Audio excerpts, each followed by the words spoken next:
बच्चों, अब आइए जो अंतिम चैप्टर है गद्य का, भारत माता, इस चैप्टर के व्याख्या भाग पर आते हैं।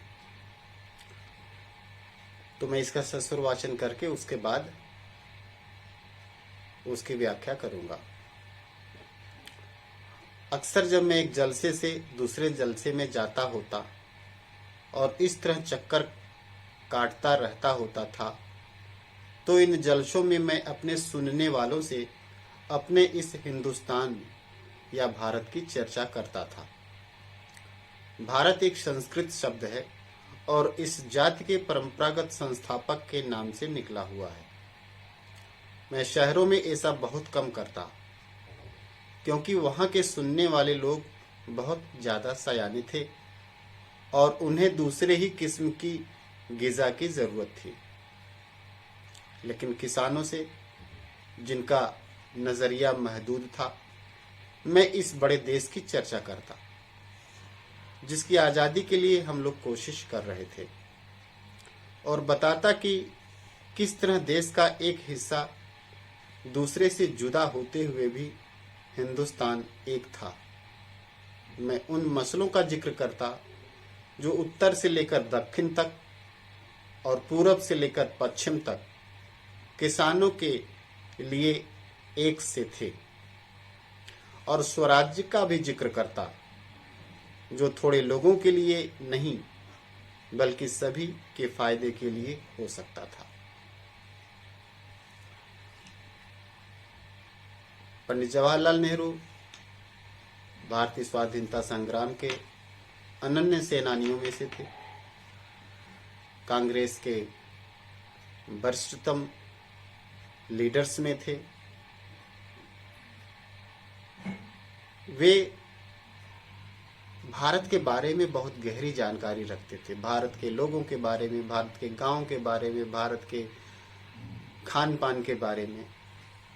और इसकी जानकारी उनको कैसे हुई? उन्होंने पूरे भारत का जगह जगह भ्रमण किया था, लोगों के बीच उठे बैठे थे, लोगों से बातें की थी, जगह जगह का खान पान का स्वाद लिया था। तो उनकी जो बातें होती थी वो स्वानुभूति होती थी, मतलब जो उन्होंने खुद अनुभव किया होता था। तो जब वो गांव में जाते या शहरों में जाते, भारत के किसी देश में जाते, भाग में जाते, तो वो हिंदुस्तान की चर्चा करते। हिंदुस्तान क्या है, कैसे है, स्वाधीनता संग्राम की चर्चा करते, स्वराज्य की चर्चा करते, समस्याओं की चर्चा करते। लेकिन उनका जो एक मत था कि शहर के लोग ज्यादा सयाने होते हैं। सयाने का मतलब यहाँ पे वो अपने से ज्यादा मतलब रखते हैं। अगर उनके स्वार्थ की बातें हैं तभी वो सुनते हैं, और उनके स्वार्थ से परे की बातें हैं तो वो नहीं सुनते हैं। जबकि गांव के लोग ऐसा नहीं थे, ग्रामीण संस्कृति ऐसी नहीं थी। इसलिए वो शहरों की अपेक्षा गांव में खुलकर वो चर्चा करते थे। वो सारी समस्याएं, वो सारी बातें हिंदुस्तान के भविष्य की, हिंदुस्तान के विकास की, जो उनके ज़हन में आती थी, जो उनके अनुभव में आती थी। चूंकि वो इतिहास के विद्यार्थी भी थे, उन्होंने विदेश में पढ़ाई की थी और इतिहास का उन्हें बहुत अच्छा ज्ञान था। उन्होंने पूरा हिंदुस्तान का भ्रमण भी किया था। तो वे कहते हैं कि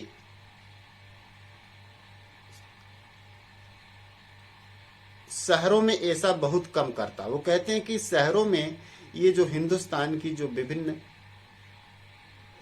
प्रवृत्ति के प्रश्नों की जो चर्चा मैं करता, तो शहरों में कम करता। क्यों? क्योंकि वहां के सुनने वाले कुछ ज्यादा सयाने थे और उन्हें कुछ दूसरे ही किस्म की ग़िज़ा की जरूरत थी। ग़िज़ा अर्थात उन्हें कुछ दूसरे ही चीज की जरूरत होती थी कि उनका स्वार्थ कैसे पूरा हो। वो ज्यादा ज्ञानी थे कहते ना कि जो अपने को ज्ञानी समझ ले वो महान ज्ञानी हो जाता है, अर्थात वो नंबर 1 का पढ़ा लिखा गंवार होता है। तो शहरी लोगों के प्रति उनकी ऐसी ही धारणा थी। हालांकि वो खुद भी शहरी थे, विदेश में पढ़ाई की थी, लेकिन शहरी लोगों के प्रति उनकी अवधारणा ये थी कि वो स्वार्थी होते हैं, अपने ही मतलब की बातें सुनते हैं, उन्हें देश दुनिया से बहुत ज्यादा मतलब नहीं होता है। जबकि किसानों का नजरिया महदूद मतलब अलग था, भिन्न था। वे स्वार्थी नहीं थे, वे देश समाज और देश के विकास के लिए जो कुछ चल रहा था, जो कुछ होने वाला था, उसमें वो बहुत रुचि रखते थे। इसलिए वे वहां पे वो सारी चर्चा करते, वो कहते कि सारे देश के अलग अलग भाग, अलग अलग भाषा संस्कृति की होते हुए भी सब एक हैं, अर्थात जो विभिन्नता है उसी विभिन्नता में एकता समाई हुई है, ये बात वो करते। और स्वराज्य का भी जिक्र करते, अर्थात जो स्वाधीनता के लिए संघर्ष चल रहा था वो उसका भी जिक्र करते। आगे आते हैं। मैं उत्तर पश्चिम में खैबर के दर्रे से लेकर धुर दक्षिण में कन्याकुमारी तक की अपनी यात्रा का हाल बताता। देखिए, भारत का जो प्राकृतिक सीमा है वो खैबर दर्रे से है, अर्थात अफगानिस्तान से शुरू होता है, और नेचुरल वो कन्याकुमारी, जहां पर सिंधु, हमारा हिंद महासागर जिसके पांव पखारता है, कन्याकुमारी वहां तक है। और पूरी दुनिया में एकमात्र देश है भारत जिसके नाम पे किसी महासागर का नाम पड़ा है, हिंद महासागर। तो भारत की जो राजनीतिक महत्वता है, जो इम्पोर्टेंस है, पॉलिटिकल इम्पोर्टेंस है, इसी से जाहिर होता है कि एक देश के नाम पर, जो कि दुनिया का सबसे बड़ा देश भी नहीं है भौगोलिक दृष्टि से, उस देश के नाम पर एक विशालकाय महासागर का नामकरण हुआ है। तो कन्याकुमारी तक भारत एक है। यहां मतलब यहां तक वो यात्रा किया करते थे। पूर्व उत्तर से लेकर दक्षिण, उत्तर में खैबर का दर्रा जो आज अफगानिस्तान, अर्थात भारत की जो प्राकृतिक सीमा है अफगानिस्तान से लेकर कन्याकुमारी तक है। और जबकि आज राजनीतिक दृष्टि से देखिए तो आज वहां कितने देश बन गया, अफगानिस्तान बन गया, पाकिस्तान बन गया, इधर भूटान बन गया, आपका बर्मा बन गया, नेपाल बन गया, बांग्लादेश बन गया। ये सब भारत के ही अंग हैं, ये भारत की राजनीतिक अंग हैं, अंग थे। वर्तमान परिदृश्य में ये एक अलग अलग राष्ट्र के रूप में हमें दृष्टिगोचर होते दिखाई पड़ते हैं। वो आगे कहते हैं कि मतलब कि उत्तर से लेकर दक्षिण तक की जो यात्रा करते थे उसकी हालचाल बताते, और कहता कि सभी जगह किसान मुझसे एक से सवाल करते। क्या? क्योंकि उनकी तकलीफें एक सी थीं, यानी गरीबों, कर्जदारों, पूंजीपतियों के सिकंजे, जमींदार, महाजन, कड़े लगान और सूद, पुलिस के जुल्म, और ये सभी बातें गुथी हुई थी उस ढड्ढे के साथ जिसे एक विदेशी सरकार ने हम पर लाद रखा था।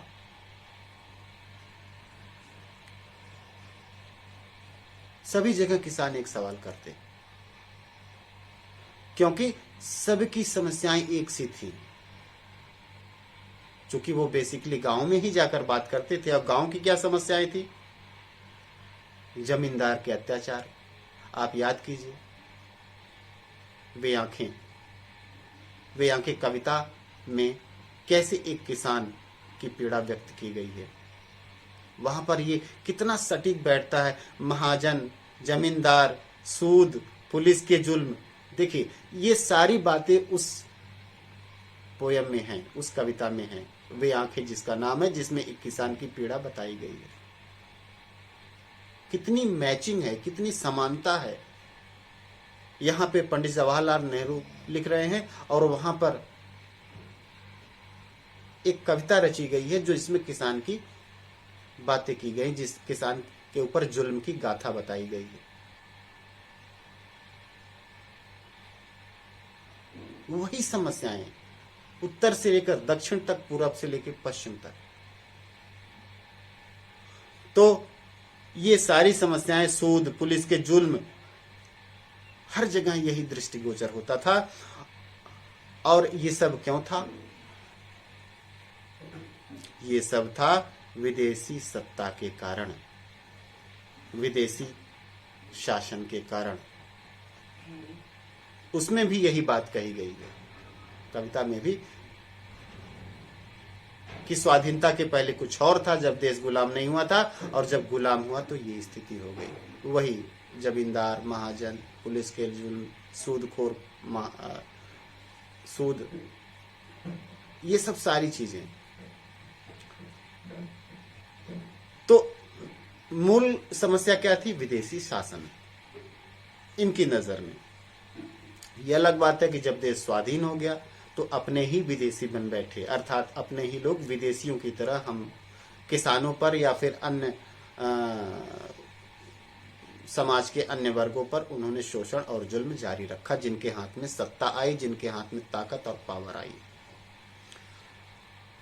तो वो कहते, मैंने इस बात की कोशिश की कि लोग सारे हिंदुस्तान के बारे में सोचें और कुछ हद तक इस बड़ी दुनिया के बारे में भी, जिसके हम एक जुज हैं।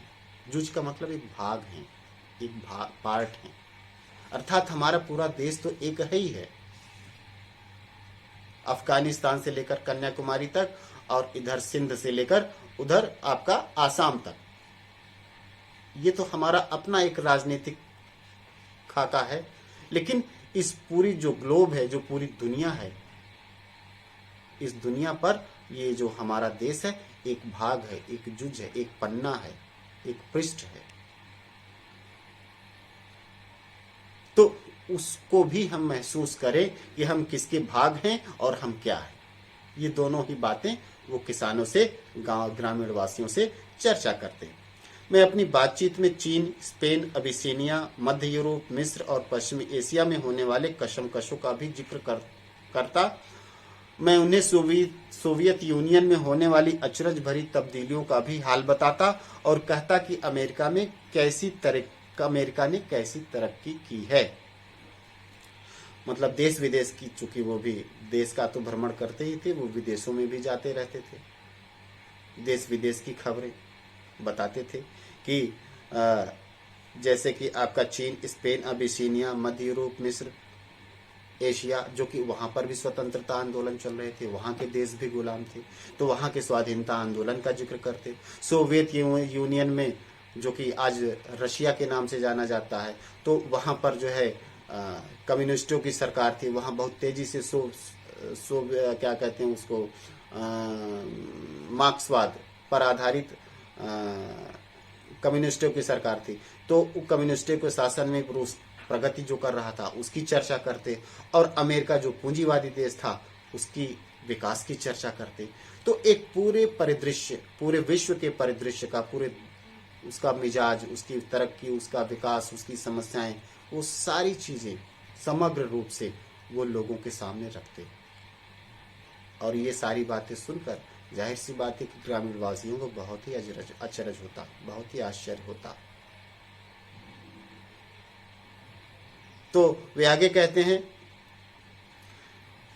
कि यह काम आसान न था, लेकिन जैसा मैंने समझ रखा था वैसा मुश्किल भी न था। इसकी वजह यह थी कि हमारे पुराने महाकाव्यों ने और पुराणों की कथा कहानियों ने, जिन्हें वे खूब जानते थे, उन्हें इस देश की कल्पना करा दी थी। और हमेशा कुछ लोग ऐसे मिल जाते थे जिन्होंने बड़े बड़े तीर्थों की यात्रा कर रखी थी, जो हिंदुस्तान के चारों कोनों पर हैं।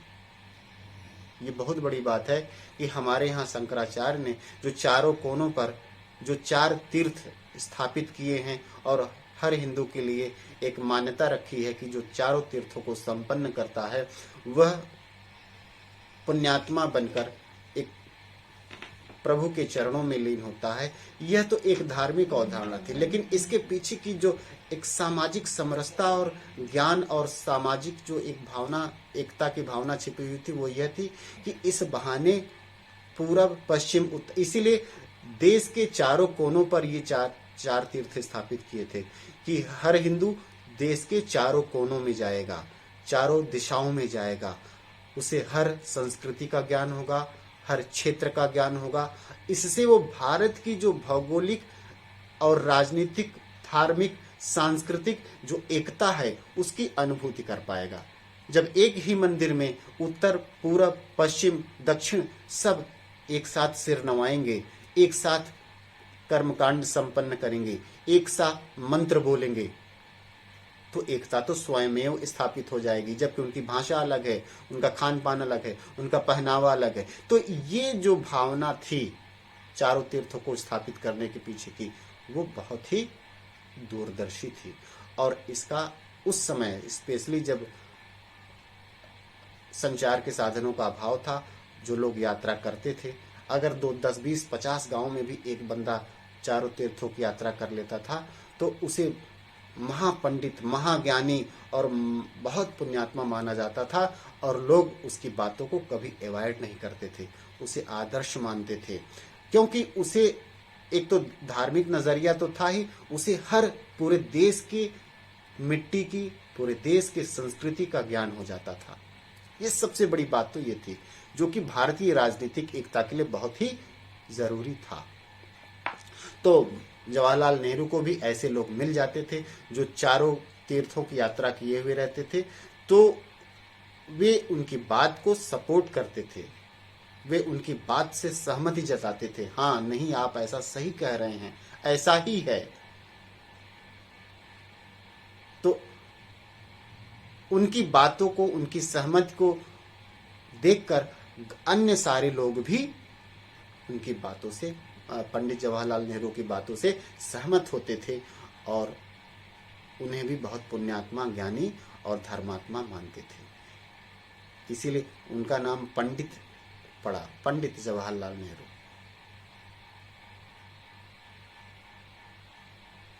तो ऐसी स्थिति में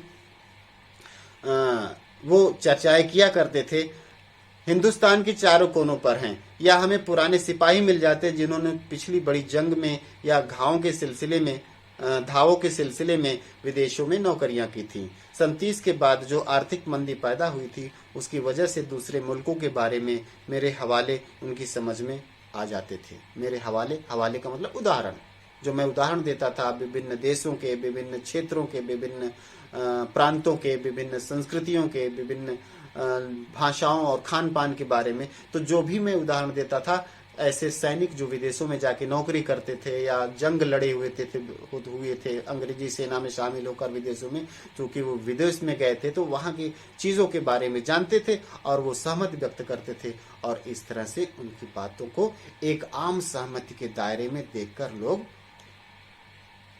उसको समझने की कोशिश किया करते थे। कुल मिला के जो